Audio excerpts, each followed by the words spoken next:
দেখুন মিষ্টিগুলো কিন্তু আমার সবগুলো কিন্তু গোল গোল করা হয়ে গেছে। নমস্কার বন্ধুরা, আমি Priyanka, welcome back to my channel. বন্ধুরা, আজকে আমি বানিয়ে দেখাবো 5 টাকা সুজি দিয়ে মিষ্টি তৈরি। তো এখানে কিন্তু আমি একটা সুজির প্যাকেট নিয়ে নিয়েছি। তো এবার আমি কিভাবে বানাচ্ছি মিষ্টিগুলো, এখানে আমি একটা কড়াই বসিয়ে দিয়েছি। তো কড়াইটা কিন্তু মিডিয়াম গরম হয়ে গেছে। এখানে আমি 2 কাপ পরিমাণ দুধ দিয়ে দিচ্ছি। এবার এই দুধটার মধ্যে কিন্তু আমি দেখুন আগের থেকেই কিন্তু আমি এটা ভ্যানিলা ফ্লেভার দিচ্ছি, 2 ফোঁটা মতন দিয়ে দিয়েছি। আর দিচ্ছি দেখুন স্বাদ মতন নুন। এবার আমি জলটাকে একটু হালকা নেড়ে চেড়ে দেবো।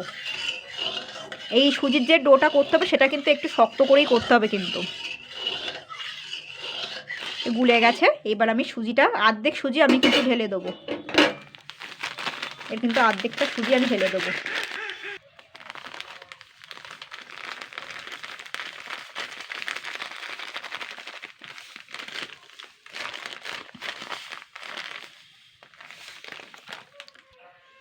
তো এবারে এটাকে কিন্তু নাড়াচাড়া করতে হবে। ডোটা কিন্তু একটু শক্ত করেই বানিয়ে নিতে হবে কিন্তু, তবে কিন্তু খুব শক্ত না কিন্তু।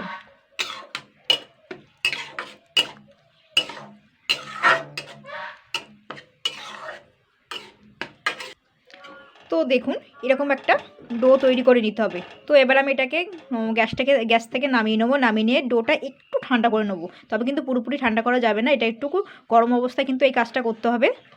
একটু ঠান্ডা করে, কারণ এই অবস্থায় হাতে ধরলে কিন্তু হাত পুড়ে যাবে, কিন্তু একটু ঠান্ডা করে নিতে হবে। দেখুন এখনও কিন্তু ধোঁয়া উঠছে আমার এখানে।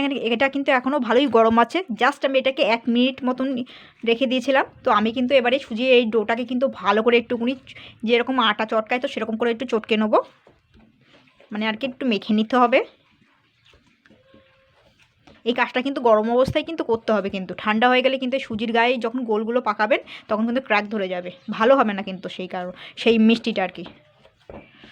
তো এবারে এটা মাখা হয়ে গেল। জাস্ট 1 থেকে 2 মিনিট একটুখানি সুজির ডোটাকে একটুখানি মেখে নিতে হবে। দেখুন এবার সঙ্গে সঙ্গে করে নিতে হবে কিন্তু কাজ। তো দেখুন আমি কিন্তু 2 হাতে কিন্তু একটুখানি জাস্ট একটু করে রিফাইন্ড অয়েল তেল লাগিয়ে নিয়েছি। আপনারা চাইলে কিন্তু ঘি দিয়ে দিতে পারেন, হাতে 2 হাতে তালু তো একটু ঘি ডলে নিতে পারেন। তো এবার আমি এখান থেকে ডো নেব অল্প অল্প করে, ছোটো ছোটো করে। দেখুন এবার ডো নিয়ে আমি কিন্তু তাড়াতাড়ি করে গোল গোল করে পাকিয়ে নেবো কয়েকটা। গরম অবস্থায় করতে হবে তাড়াতাড়ি করে। দেখুন কোনোরকম কিন্তু ক্র্যাক নেই কিন্তু, মানে ক্র্যাক থাকলে কী বলুন তো, মিষ্টিটা যখন তৈরি হবে তখন কিন্তু দেখতে ভালো লাগবে না। ঝপাঝপ করে নিতে হবে। এইভাবে ছোটো ছোটো করে যে কটা হয় আমি সে কটা গোল গোল করে পাকিয়ে নেবো কিন্তু।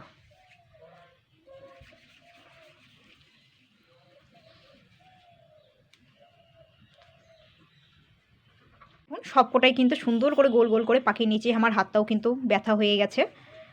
তো দেখুন একটাও কিন্তু মিষ্টিতে ক্র্যাক নেই। দেখুন কড়াইতে কিন্তু আমি বেশ খানিকটা কিন্তু রিফাইন্ড তেল দিয়ে দিচ্ছি। তেলটা কিন্তু ভালোই গরম হয়ে গেছে। এবার আমি এখান থেকে কিন্তু আগে কিন্তু ভালো করে তেলটাকে ভালো করে কিন্তু গরম করে নিতে হবে। সবার প্রথমে কিন্তু কালো জামুনগুলো তৈরি করব।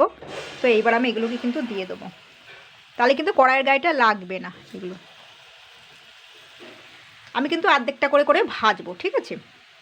আর এই অর্ধেকটা আমি রাখবো। দেখুন 3টে ভাগে আমি ভাগ করে নেবো কিন্তু। এই দেখুন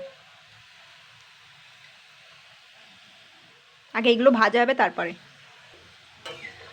এই তো এইভাবে ভাজ।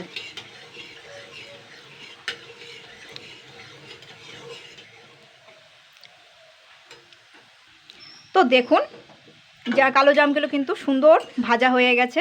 ঠিক এইভাবে কিন্তু ভাজতে হবে। দেখুন এই দেখুন একটু ডিপ ফ্রাই করে কিন্তু ভাজতে হবে। উনুনের আঁচটাকে জোর দিয়ে কিন্তু ভাজতে হবে, তাহলে কিন্তু এরকম হবে, রঙটা এরকমই আসবে।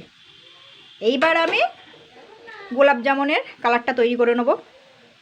এবার আমি কিন্তু আঁচটাই কিন্তু কমিয়ে দিয়েছি, ঠিক আছে। এবার আমি এইগুলো দিয়ে দিচ্ছি। গোলাপ জামুনের কালার তৈরি করতে হবে। এখান থেকে খানিকটা আবার দিয়ে দিলাম। হ্যাঁ আর খানিকটা রাখলাম রসগোল্লা তৈরির জন্য। এগুলো শুকনো মিষ্টি হবে, শুকনো রসগোল্লা।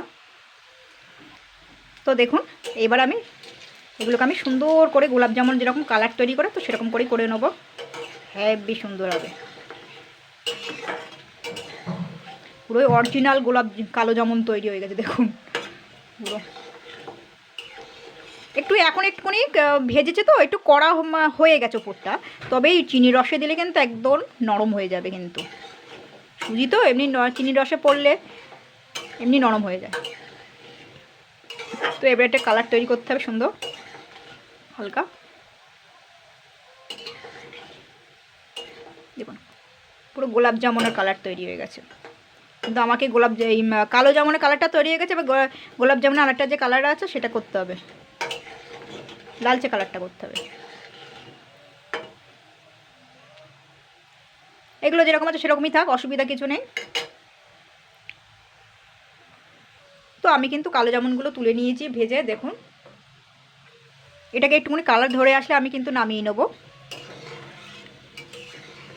এইভাবে কিন্তু খুন্তি দিয়ে কিন্তু নাড়তে হবে, কিন্তু এক জায়গায় ফেলে রাখলে কিন্তু হবে না, কিন্তু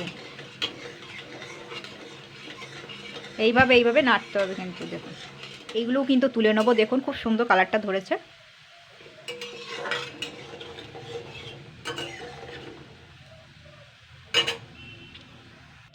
তো দেখুন আমি কিন্তু এখানে 3 কাপ পরিমাণ জল নিয়ে নিয়েছি, আর এখানে কিন্তু আমি 2 কাপ পরিমাণ চিনি নিয়ে নেবো।